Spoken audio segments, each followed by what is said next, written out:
Wow, greetings and good evening. Welcome to the English version of Chapter Chat. Bonga is my name, and this evening I'm joining you live from Rome. I ran away from Nemi. I got tired of the oblates. So I decided to go to Rome, and I'm back at the General House for a few days. The weather is beautiful. It's a little bit warmer here compared to Nemi. I'll be here for a few days, so I'm happy to join our brothers that are in Nemi, and they'll be telling us about what is happening today. We are very grateful and honored to have with us this evening the recording secretaries. So that's what we call them, Brother David Lopez and Brother Andile Tazda, who are both in our studios in Nemi. We have a studio in Nemi. And then we have Father Jim Allen, who is joining us from the US. Father Jim has attended many general chapters as a recording secretary. He participated in many chapters as a translator, but in this chapter as a translator. Our three guests will share with us this evening their rich experience as recording secretaries, who they are, what do they do during the chapter, and how important is their service, and that's exactly what we'll be discussing this evening. So greetings to you and welcome, James, David, and Andile. Thank you. Thank you. Good to have you with us this evening. And then a special welcome to all our guests, all those who are following us live this evening. Yesterday we had a beautiful day in at the Vatican. We visited the Pope. It was a lovely pilgrimage. We had a nice debriefing in Spanish. Tony, Kike, Eduardo, and David, they gave us a beautiful debriefing of that experience yesterday. It was really beautiful. Now, but before we go to our topic about what you guys are doing during the chapter, let's start by giving you a quick summary of what happened in Nemi today. A lot took place in Nemi today. I'll ask Andile to give us an update. You know, Andile and David, both of them are secretaries, and they're the ones who prepare the daily reports. So good evening, Brother Andile, and please share with us what exactly happened in the chapter hall today. Greeting, Bonga, and to your viewers. As you've just said in your introduction, yesterday we went to see the Pope, so everyone today was well rested and ready to enter into the program of the day. So in the first part of today, we are focusing on the elections, and the capitulas had to choose the regional councillors, all 5. And that took us the first part of the morning session. And after lunch, the capitulas then came together. And as you know, our theme for this chapter, Pilgrims of Hope in Communion, they had a time to go into small groups to deepen that theme and in preparation, of course, of the chapter document. So we had 3 groups that were there. The first one looking at the whole question of being pilgrims, oblate as pilgrims, linking it with the oblate identity. And the second group was looking at the question of hope, linking it with mission. And the third group was looking at communion. But prior to that session, just before that session, we had a beautiful prayer, a dance outside with all the capitulas, celebrating nature together. So that's basically what happened today. Okay, thank you, Andile. And of course, it's the Feast of St. Francis of Assisi today. And I remember Father Peter Stoll is a passionate man of nature, and he's very passionate about nature and all that. But we've just spoken there about elections. I'm not sure if Shanil has any photos or any clips about whoever was chosen, what happened in the hall today. Shanil, can you show us anything? Some names, people who were elected to the General Council today?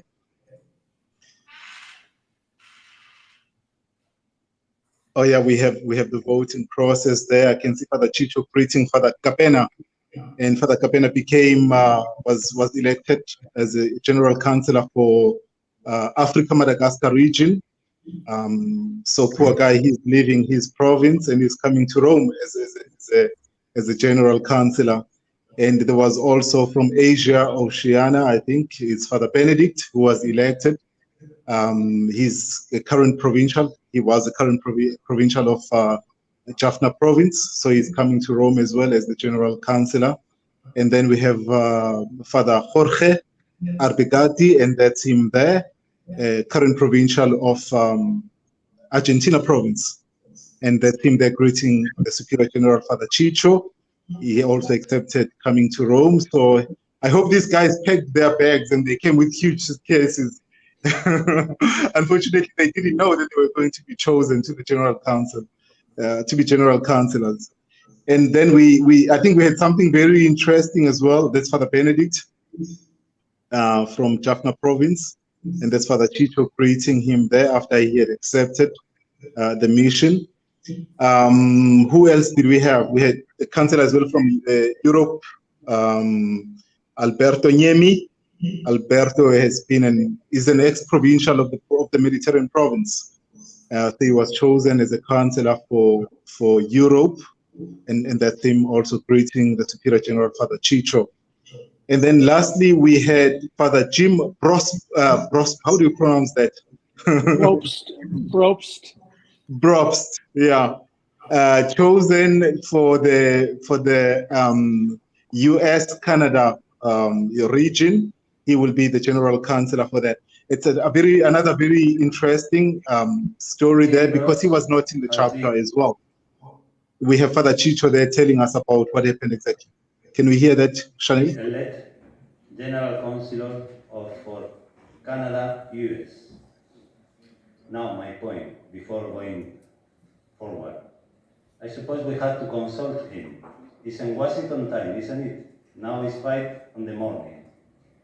I will ask to the full assembly to wait a couple of hours, not saying anything, secret and confidential, until the time I will approach him to ask for the consent. Do you agree with that? Yes. Show your hands if you agree, please. So that's another very important, very emotional moment as well, because Father Jim was not in the chapter, and they voted for him and they asked him to be the councillor for US Canada region, but then he had to be consulted. So Father Chicho had to call him and find out if he'll accept this mission. But it was early in the morning in the US, 5 a.m. when they were voting this guy, so they had to wait for him to wake up. And then Father Chicho had to make a phone call and ask him if he accepts. And he said, I accept. And then they said, okay, you can go ahead and make it official. These are very beautiful moments and very technical. Anyway, we'll wrap that. We'll wrap that up. There was what happened today as we're voting for these general councillors. So in that way, the whole team is complete. We have a superior general, we have his vicar, we have the 2 assistants, and we have 5 regional councillors. So the team is complete. The chapter now is finished with voting, and they're focusing on something else. And we'll tell you in the next few days what exactly will be happening. But we have very interesting names there. If I'm not mistaken, almost all the general councillors are new in the administration. David, is that true? I don't see anybody there who's been there already. Yes, in fact, Bonga is true. Almost all of them are new. Just Father Anthony Bohum was in the former administration. He was counselor for the region of Europe before, and now is the Vicar General. But the rest are all new names, and that's interesting. It's a whole new team for the congregation. Many of them are very young also. Comparing with the old times, maybe we think of people of a certain age for this type of task. And I think that would be a fresh air also to our congregation and to the Oblate family. Yeah, no doubt, no doubt. It's newness, it's new life. And we thank the new administration for their availability and generosity. And we thank the chapter as well for their hard work and discernment that led to giving us these men as our leaders. We entrust them to your prayers, and we continue to pray for them that they fulfill whatever mission that God has called them to do in the congregation. Anyway, we'll move on to our topic today, and we'll start with you, Father Jim. Good evening and welcome to Chapter Church. And please introduce yourself and tell us where you are and what your service is in the 37th General Chapter of the Oblates of Mary Immaculate. I'm Father Jim Allen. I'm well, at the last chapter, I was the second oldest one there between the capitulars and the others. I'm now 84 years old, but I am living in a large oblate community in Belleville, Illinois, pretty much in the center of the United States. We have 20 elderly oblates living here. I'm not by far the oldest, and I am one of the translators from French to English among the documents. I set aside all my ministerial assignments during the chapter, and today, for the first time, I've been able to translate something. So I'm in the work now. Thank you. Good, awesome. Great to have you, Father Jim. Good to see you and welcome. And then, as we have said, you've had David already and Andile, they are live from Nemi. Good evening to you, gentlemen, and welcome to Chapter Chat. Andile, please introduce yourself. Tell us who you are and what's your ministry and what exactly you are doing in the chapter these days. Okay, thank you, Bonga. I'm Andile Christian Zaza. I'm from South Africa, from the Omisa province. Currently a formator in the pre-novitiate in South Africa. We have 5 young men who are discerning their vocations there with us. And I'm also a lecturer at our institute, the St. Joseph Theological Institute, famously known as SIDARA. I'm teaching philosophy there. So what I'm doing here in the chapter, as you said in your introduction, I'm one of the recording secretaries. I'm working here with David. So our work is, we are there to take minutes to record everything that is happening in the plenary sessions. Awesome, great. Thank you for having accepted our invitation and for being with us this evening. And David, please introduce yourself. Who is this David Lopez? I'm Father David Lopez. I'm from Spain, but I've been living in Italy for 11 years now. I've been in Rome first for 9 years as formator in the Scholasticate of Permizino, and also secretary for the province. And the last 2 years, I was in charge of the lay associates in Italy. My community was in Florence, very beautiful city. But I'm moving now. After the chapter, I will go back to Spain. I will be in a parish in Madrid. I will be the parish priest. So I'm just changing after the chapter my ministry and my country where I will live. Good. Thank you very much, David. Now, this is very beautiful. We're down in South Africa, and then other side in the US, and then in the middle we have Spain, and then we are in Rome. The whole world, the oblate charism is everywhere. Thank you for being with us today. Now, a few weeks ago, before the chapter, we had a beautiful chat with Father Fabio Ciardi here in the General House. As you know, you will know him. He's an oblate of Mary Immaculate, responsible for oblate studies. We're just having a chat with Fabio, and the whole idea of the importance of chapters of the past general chapters came up, and we asked Father Ciardi to talk to us about that. He took us for a visit in the archives, and he shared some very interesting things about the congregation's history, which we have on record. I will ask Chanil if you could please remind us what exactly did Fabio say during that visit, just to help us understand what David, Andile, and Jim Allen are doing during this chapter. What is the recording secretary really? What is their ministry? Do you have a clip for us there, Chanil? No, he doesn't have a clip for us. Oh, it's coming.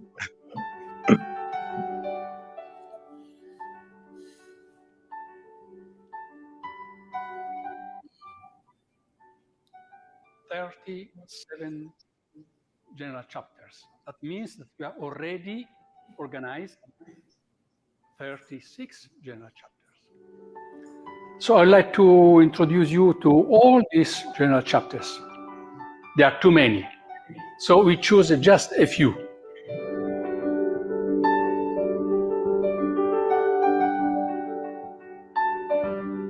I guess that one of the most important was the chapter in 1926. It was the largest assembly of the congregation at that time. Here we have the list of all the participants. Why is so important this general chapter?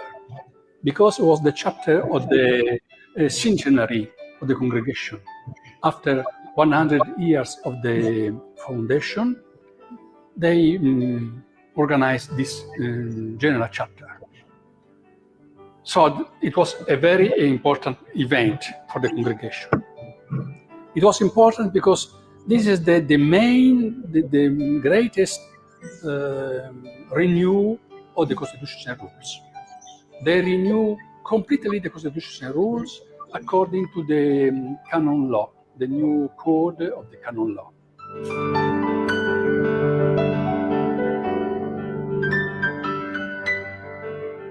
The first one, general chapter. Later, they call it general chapter. It was just the first meeting of the first few oblates in 1818, when they read together in October the rule. The founder has already prepared the first edition of constitutional rules. Good. Now, as you have seen what Fabio is showing there, it's all written stuff. It's all recorded. And this is the job which was done by the secretaries from the first general chapter in 1816 when they first came together. And then 1818 all the way up until today, 37 general chapters. And one of the successors or of the predecessors, I would say, of David and Andy and Jim Allen was Father Suzanne. Later on, Father Fabio speaks about that gentleman, that father, a young oblate who took note of everything that they spoke about during this chapter.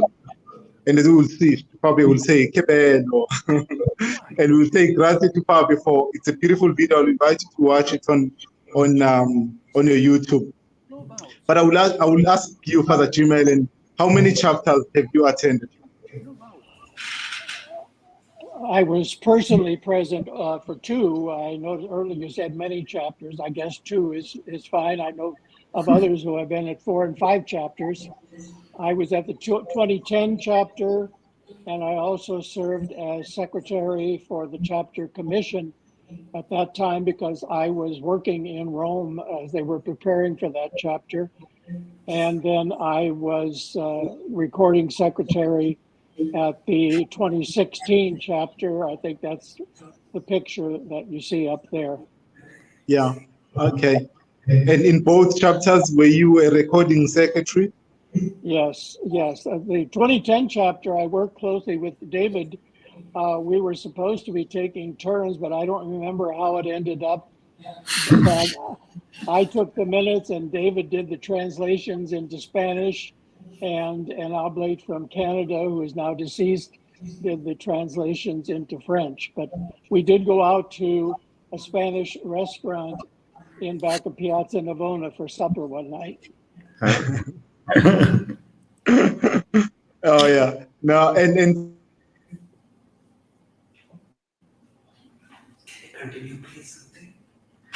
I remember that, Jim. It was very nice, 2010 chapter. In fact, you did almost all the work because you were recording almost everything, and I basically translated to Spanish. But that helped me a lot now because I learned from you how to do this job, which I didn't know really. Thank you. yeah. I had a question for you there, Father Jim. What is there one chapter between these two chapters you attended that stood out for you, or something remarkable you remember about any of these general chapters? Well, I remember what's remarkable about the 2010 chapter was when Father Logan was elected Superior General on the 28th of September in 2010. On the 27th, it was my birthday, and he took me out for a gelato to celebrate my birthday.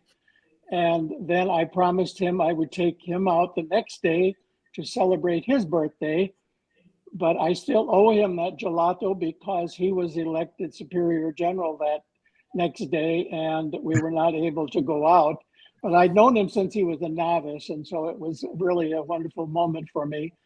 And then in 2016, I've told this to many people, a real obvious working of the Holy Spirit when electing one of the assistants general. Father Ramon Bernabe had not been presented as a candidate, but in the first ballot, he received almost enough votes to be elected. And in the second ballot, he was elected assistant general. And it was just sort of out of nowhere that the Holy Spirit said, no, I want this man to be assistant general. And so, but everybody was just in awe at that. It was really a grace-filled moment. Yeah, I remember that very well. Surprises of the Holy Spirit. It was indeed a very, very beautiful moment. Jim, tell us now, what exactly is the recording secretary, and what is he expected to do during the chapter? Well, he's expected basically to record what is being said and what proposed and voted on at a chapter. And you talk about poor Father Suzanne did not have a computer to be writing those things down. And I don't know how they did it in those days, to be perfectly honest with you, to be so accurate. I type very quickly, but I type with lots of mistakes. And the hard work is then afterwards going and making sense of what I had typed and preparing it for the translators. Oh my! But it was a lot of work. It wore me out. Yeah, I can imagine. And at the end of the chapter, what happens to all these notes, these minutes that you take during the different sessions? Well, I think at the 2010 chapter, it was the first time that all those notes were saved on a disk. Before, they used to keep all of them in the archives in large volumes. And I was told by the Secretary General at that time, just put it on a disk. And so I assume that's where it's sitting now. Good. That's very true. And I remember we visited the archives in Fabio and we saw those volumes of everything that happened during different chapters. It's beautiful to see.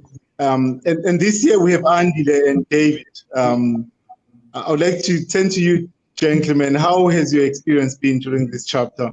And David, you are not new to the general chapter, right? And how many have you attended? And what was the role during the past different chapters? Yes, right. That's as Jim said. I was in the chapter of 2010, doing the same job, so recording secretary. But really, Jim did a very good job because he was able to understand the three languages that are used in the chapter. Because many people doesn't know that we use Spanish, English, and French. So the capitulars can speak on any of these languages. And the minutes has to be translated to these three languages. That is very complicated because you have to switch language from one to another all the time. So in 2010, it was my first chapter, and this is my second chapter. I was also in the inter chapter in Bangkok. Okay. But as chapter says, is the second one in this role of recording secretary. Okay, that's interesting. And for you, Andile, this is your first one, I understand. How is it going? Isn't it boring to sit there the whole day and type nonstop and switch, as David was saying, from one language to the other? It is indeed my first chapter. I only had the pre-run in the inter chapter in Poland, but this is the first general chapter that I've attended. And it's not boring at all. It's a great experience, I must say. It's very enriching, to assist in those sessions. You don't actually feel the time passing as you're typing and taking minutes. So it's been a great experience for me to see what's happening and everything that has been taking place.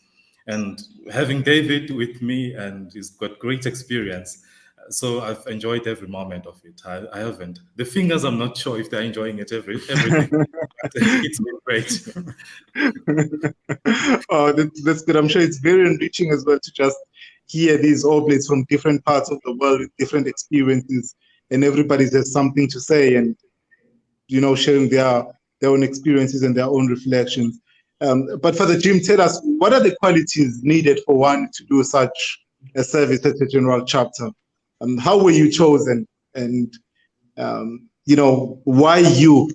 Why did they pick you up to be the Secretary General, Secretaries? Well, I think I was chosen for the 2010 chapter because I was a live body in Rome and I worked as the secretary for the commission, and I had been taking minutes for a number of different committees that were meeting in Rome in those 4 years that I was working there in the communication service. And so I think that had something to do with it. I was chosen for the 2016 chapter, I suppose, because they knew that I knew what I was supposed to do and I would do it. So, but I think the skills, David mentioned, I am blessed that I'm able to understand all three of the main languages that are spoken. Sometimes I had to use the earphones because people don't speak the same French or the same Spanish or the same English in different places in the world. So if you're not sure, you put on the headset and try to hear better.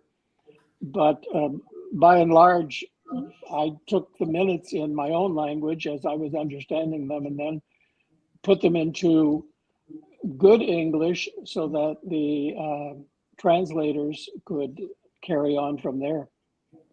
Good. Wow. Now, I know that, there is a lot of confidentiality. For an example, during the chapter, not everybody is allowed in the chapter hall.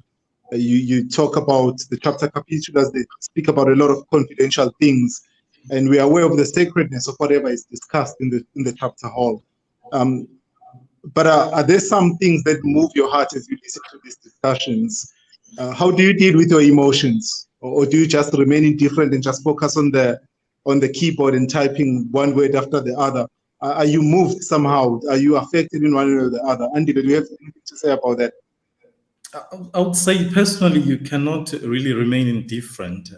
It's the life of the congregation, and we are missionary oblate of Mary Immaculate as well. And as much as we are taking those minutes, it's the life of our congregation, so it touches us as well, the issues that are being discussed. So you cannot be indifferent. I must say I've resisted the temptation to write anything on the minutes, to add anything that has not been discussed.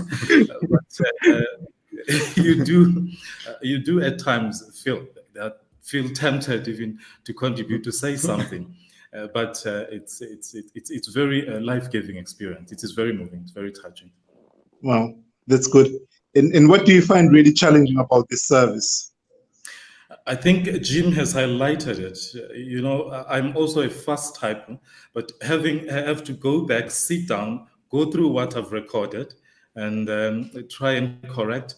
As I've said earlier, I'm blessed because I have David with me, so we go through it together to go through the English and everything, the mistakes that are there in the minutes as you take them.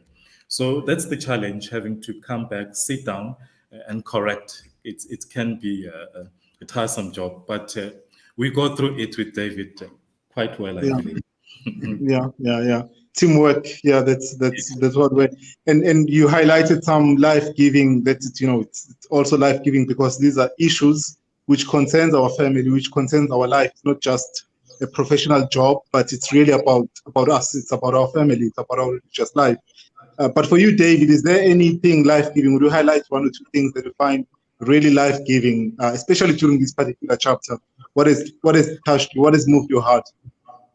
Well, as Andile was saying, really it's very special to be in the chapter hall and listen to everything that is being said and the lections. it's very exciting, really, even if you are typing, and because we are listening everything. We cannot speak, we are not allowed to say anything, but we can listen everything. And that's a privilege, and that's an honor. Sometimes it moves you to pray or to, I don't know, to feel proud of being an oblate. Sometimes you see the great diversity of the congregation. Also, we are in 70 countries, and you can feel the diversity of cultures, of methods, but that's a richness also. Another thing interesting, especially when we are correcting the minutes after the session, which is very tiring because we have to be in the session, and then in the free times or in the times that the chapter members are in groups or something like that, we have to work. But we comment sometimes, and it's interesting because Andil is from South Africa, from Spain, and we didn't know each other before. So it's also an experience, we do our parallel chapter in some way, in some topics. They say, what do you think about that? And I think that's also interesting. Good. That's very beautiful to hear. Now, Pilgrims of Hope in Communion. How has this theme enriched your oblate life, especially during these chapter days, David? Well, I think it's a very interesting topic, even if we've touched so many things. Huh? We are pilgrims. It means we are moving. The congregation is dynamic, is changing. The numbers are changing. Africa and Asia are going up in vocations, in numbers. Europe and North America, where the vocations in the old times used to come, now we are decreasing. This is changing the whole congregation, and so we are moving. We are pilgrims. We have hope, and that's also important. And the communion is another topic that we are talking, or the capitulas are talking a lot about the oblate identity, religious life. Also communion with lay associates and lay oblate people, and synodality in the church. So are really important topics that are, I think it will be a great document at the end. Yeah, great. Father Jim, I'm sure you've translated a lot of articles and talks and speeches on this theme. Share with us about this theme. How is it important for us as oblates, and for us in our oblate family in today's world? I'll speak mostly to the word hope. I live in an area of the first world where vocations are few. We have just one pre-novice here in the United States, and we also have, I think, 6 in our mission in northern Mexico in Tijuana, and no novices this year. And we need inspiration to be hopeful. And to be perfectly honest with you, I have to say that it's these chats that I've been watching that have given me a lot of hope, as I've seen the younger oblates, some of them scholastics, some of them people like yourself, whom I first met as a scholastic bonga, Shanil, this young scholastic Enrique from Mexico. I see the enthusiasm that's out there, and of course Fernando and Tony were my pre-novices, and I have hope because I see there is a future. What it will be like for us here in North America, I don't know. That's in God's hands. But the Oblates of Mary Immaculate are very much alive, and they're going to keep going, and we have good people to make it keep going. Thank you very much for that. It reminds me of the words of our former Superior General, Father Louis Locke, and he says, I refused this theory that we are dying, and we are alive, and we are still here. As long as there are poor people, oblates will always be there. We have a future, and it's beautiful to hear you saying that. Now, Andile, you are a permanent oblate brother. You're not a priest. Talk to us about the vocation of a brother in your ministry. Why are you not a priest? Why did you choose to become a brother? Thank you, Bonga. Yes, I'm a permanent brother. I don't know whether I chose or the Lord chose for me. But I am a permanent oblate brother, a beautiful vocation. You know, Father Ajete used to call it the second lung. It's needed. Without it, the congregation is not complete. So brothers are there to keep the congregation alive, to keep it breathing. Our constitution and rules say that we complement each other as brothers and priests. So that a very important aspect for me as an oblate brother. And in ministry, I've been, for now, involved in formation. As I've said earlier, I'm a formator in the pre-novitiate. And David highlighted that as part of the theme of the chapter is pilgrims. You know, we're moving. So being a formator in the pre-novitiate, for me, it's part of that, journeying with young people who are coming to see where God is calling them. And apart from that, I'm also involved in Etsidara as a lecturer, where I also journey in a different way, in a different form, with different young people as well who are on discerning their vocations, and also trying to bring about hope. And David highlighted communion, and also trying to work together. It's one of the beautiful things I've discovered in the ministry, in my ministry as a brother, working with people from different congregations, different walks of life, working with lay people, coming all together and forming this oneness, this unity, this synodality that our Pope talks about every now and then. And it goes very well with our theme of communion in this chapter. So briefly, that's what, as a brother Bonga, I've been doing. Good. That's good to hear. And how many brothers are participating in this chapter? I know that those who are capitulas presented a report to the chapter a few weeks ago. What were the main aspects of this report? We currently have 5 brothers who are capitulas, and they're coming from 5 different regions of the congregation. We have Brother Mirabo Diatang, who's coming from the Africa-Madagascar region. We've got Brother Bongo, who's coming from the Asia Oceania. We've got Brother Domingo, who's coming from Latin America. Brother Helimaps, who's coming from Canada, US region. And there is Brother Adam from Europe. Poland. Yeah. Poland, yes, from the Europe region. So, as you've said, they presented the report. I say we, because there is that communion, of course. They presented the report about a week ago, looking at the identity of the brother today and where are we going as together as brothers. I think it's part of being a pilgrim. You know, if you're a pilgrim, you have to know who you are and where you're going, and to see the condition of the brothers at this very moment.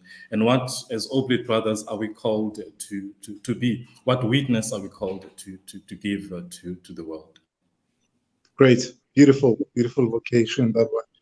I like those words of Father Jete, you know, with 2 lungs, brothers and priests, and we complement each other. And without the brothers, the congregation is not complete. Father Jim, looking at the history of religious life, the vocation to brotherhood was somehow overshadowed by priesthood. We've always seen priests as being more important than brothers. What is the significance of having a brother doing such an important job in the general chapter? Like Brother Andy, who's a secretary. I could go on and on about this because I've been long enough an oblate to have seen how brothers have been important, but also overshadowed in many ways. I'm a lifer. I entered the oblates when I was 15 years old, and we had brothers who lived in a separate building, and they were allowed to come in to the priest's recreation room once a week. I was a scholastic in Rome in the days when we had some marvelous brothers. A couple of them, I think, could be canonized. They worked in different ways in the house as tailors. They were the best cooking I ever had in all of my life as an oblate. And then as a priest myself, I've worked with brothers in different ways, and I think it all comes down to trying to understand what evangelization is. And I wrote a paper on this years ago. It's trying to remember what I said, but I think the ultimate goal of all evangelization is to bring people around the table of the Lord to experience the Eucharist, and the priest is called to preside at that table, but it is the work of the priest and the brothers and the lay people who work together to evangelize and to bring people to the table of the Eucharist. And whether the brother is a cook or whether the brother is a lecturer at Sidara, all are working together for that same goal, and we must try not to forget it. Some months ago, Chenille asked me to go through some of the old other general chapters, and looking at some of those documents, it was embarrassing. In a way, I'm talking about a century ago, but not that long ago, how the brothers were really treated as second-class citizens. And I think we've come a long way since then. I don't know if it's that way all over the province, but I live with a brother right now who just finished a term as novice master, and with other brothers who have been retreat house directors and so on. So I think we still have a way to go. Good. We're running out of time. I just have two more questions which are very important. Very briefly, Andile, you're such a young man, you're talented and intelligent. What can you say to a young man discerning his vocation and not sure whether to be a priest or to be a brother? I would say deepen your intimacy with Christ, because he's the one who calls. So strengthen that relationship, get to know him and let him know you, and get as much information as needed, and be accompanied. Get someone to accompany you on your journey. We cannot walk alone. So get someone to accompany you, to journey with you as you descend and find out where and what God is calling you to be. Good, beautiful. David, you've worked a lot with lay associates and you've journeyed with a few representatives who were here during the first week of the chapter. How was that experience, and what were the main important aspects of that report? Would you like to share that with us? It was a very good report from the lay associates. I think the capitulars were very touched by it because they saw a team of associates from different parts of the world. They worked together for a week, and I think it's the time maybe to move on a common vision in the congregation about the association of lay people. Many things have been done in many provinces, but not communicated between them. And we need a net. We need in some way to harmonize all these groups. And they are really willing to that, and they are asking the oblates to help them in that. So I think it's the moment, and I hope this chapter will bring these recommendations they presented. They will carry on them. Good.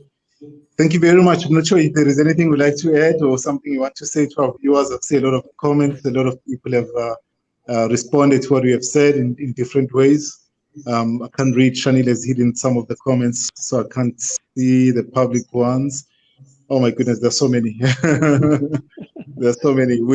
But we see whatever you have said. We appreciate your presence with us this evening, and thank you very much. We've tried to emphasize the importance of what you are doing during this chapter and during the past chapters. We're very grateful for your work, and thank you very much for being with us this evening, and thank you for what you've done for our beloved family, David, Andile, and Father Jimal. And I'm not sure if there is anything to say before we conclude. Thank you, Bonga. Thank you.